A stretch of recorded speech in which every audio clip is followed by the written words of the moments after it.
Plenty of war analogies in Columbus this week as the Buckeyes get ready for the Wolverines.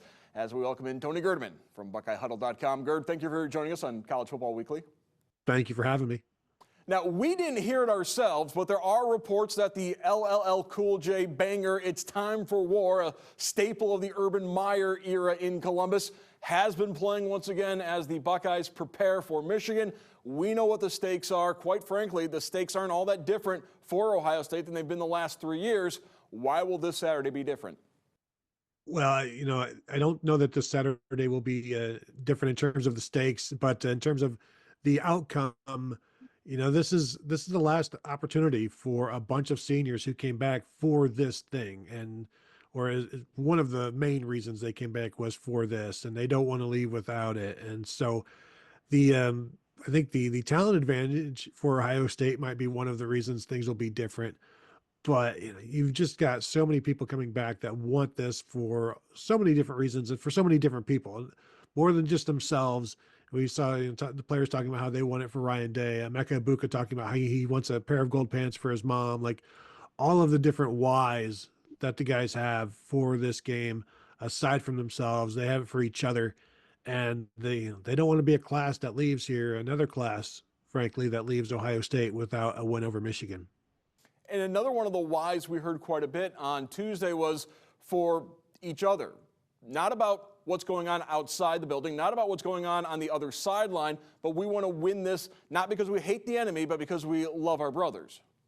Yeah, and you go back to Jack Sawyer, 11 months ago or whatever, getting his teammates together in terms of, hey, let's run this back and everybody come back and we will do this and we'll make this happen. And it took a lot of effort from a lot of people to get everybody to come back, and it took a lot of buy-in and belief and want to do it for each other. Nobody came back selfishly. It's the more selfish move maybe would have been to just leave and go off to the NFL, and they chose to come back and go through all of this again for this.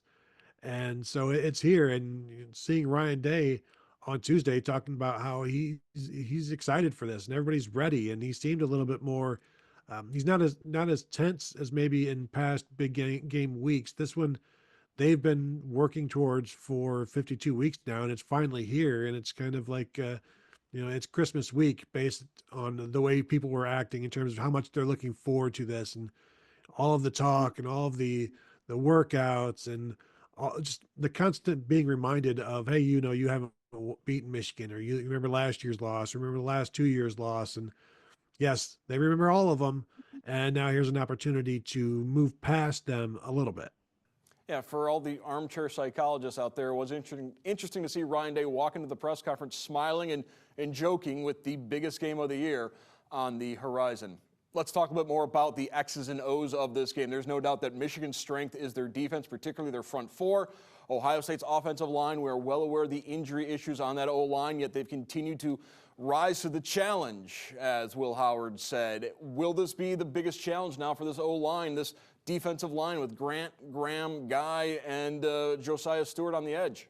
Yeah, it will. And everybody talks about Kenneth Grant and Mason Graham on the inside.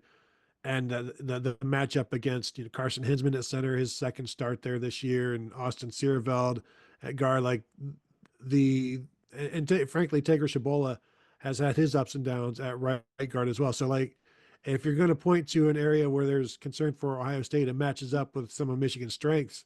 But don't forget about the guys on the edge that you mentioned. Josiah Stewart, TJ Guy has been playing fantastic of late over the last maybe 3 or 4 weeks for Michigan. And Stewart is a fast guy, not unlike Abdul Carter from Penn State, who gave Donovan Jackson some trouble in Jackson's first start at left tackle. So, Donovan has gotten better and better and dropped some weight and gotten a little bit more mobile. Not that you can do too much in the span of a few weeks, but he's more comfortable at left tackle than he was his first start. So that's still going to be a huge matchup at defensive end. And I do wonder how well they'll be able to run the ball. Michigan has generally done well against the run, but when they've faced offenses that can also throw the ball, they've given up some yards on the ground. They gave up some yards, to Texas, to Oregon, even Illinois rushed for about 170 on them, and so did Michigan State. So we talk about their defensive front, but we've seen people have some success against them. And I think one of the keys for Ohio State is the how often do they even basically try that middle of the line of scrimmage? How often do they even try to go against Grant and Graham, or is that something that they'll stay away from until they feel more comfortable or more effective, and in the running game and the passing game as things start to soften up, if they start to soften up? Yeah, I believe Michigan's fourth in the nation in rush defense, but the secondary is banged up. In all likelihood, Will Johnson will not be playing for the Wolverines. Can Will Howard and company take advantage of that secondary on Saturday? Yeah, I think that's where the pass protection steps in, and if they get that, then you're talking about a group of safeties for Michigan that are they've had their ups and downs.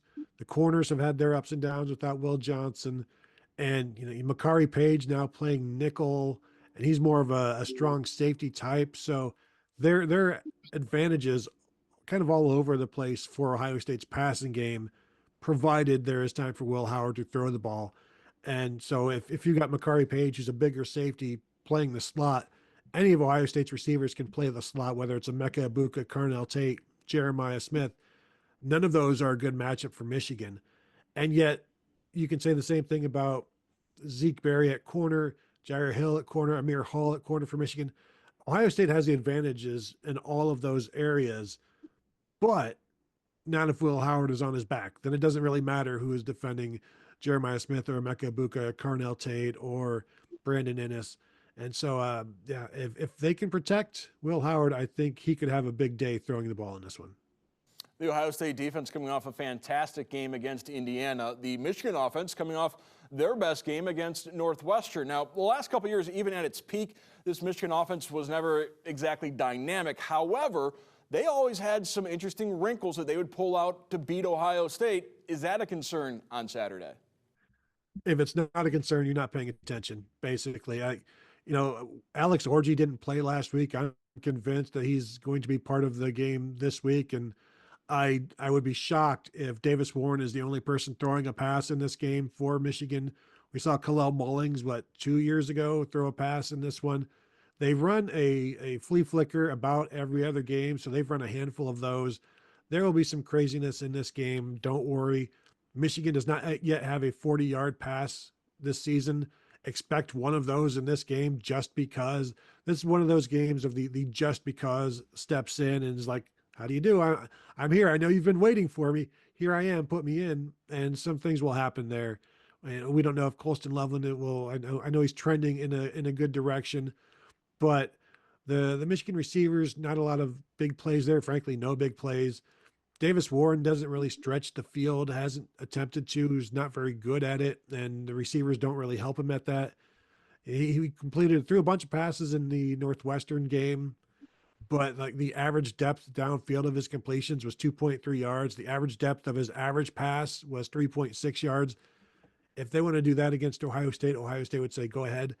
But I think the key for Michigan's offense is one, don't turn it over. But if they can get the big hits in the running game, like they've done against Ohio State in the past, and like they've done this season when the running game has been successful. Kalel Mullings had a 50-yarder or so against Northwestern.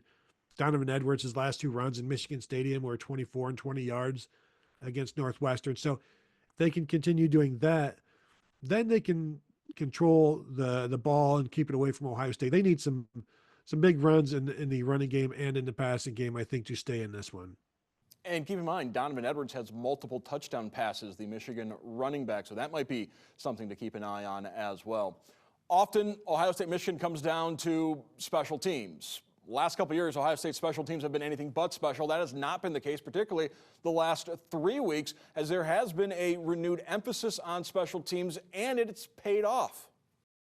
Yeah, that's the most surprising part, right? It's actually paid off. We focus on this every week. We've ramped up the focus, and now you're seeing it actually pay off. Of course, how much of that is a punter dropping the ball? However, I would say the most recent game where Indiana's punter did drop the ball, that I think is in part one, the weather was what it was. It started sprinkling at that point.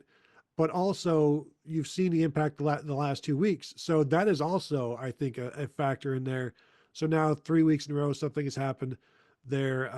It's been, you saw Caleb Downs with the punt return touchdown, first time in 10 years.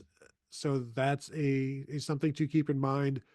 But also, it's been 14 years since Ohio State has had a kickoff return for a touchdown. The last time was 2010 against Michigan. Jordan Marshall for Michigan, their kick returner, had a 63-yarder against Northwestern. He's starting to pick it up some. So I don't think Ohio State wants this game to be decided by special teams, but they have it in the past, and we've all lived through the Desmond Howard and the Charles Woodson stuff, so we know it can happen. Ryan Day said you have to trust in your training, and this is what Ohio State's been training for all season long, to beat Michigan. We'll find out on Saturday if that training pays off. I want to thank Tony Gerdeman from BuckeyeHuddle.com for joining us. Gerd, thank you, and have a great Thanksgiving. You too. Thank you very much.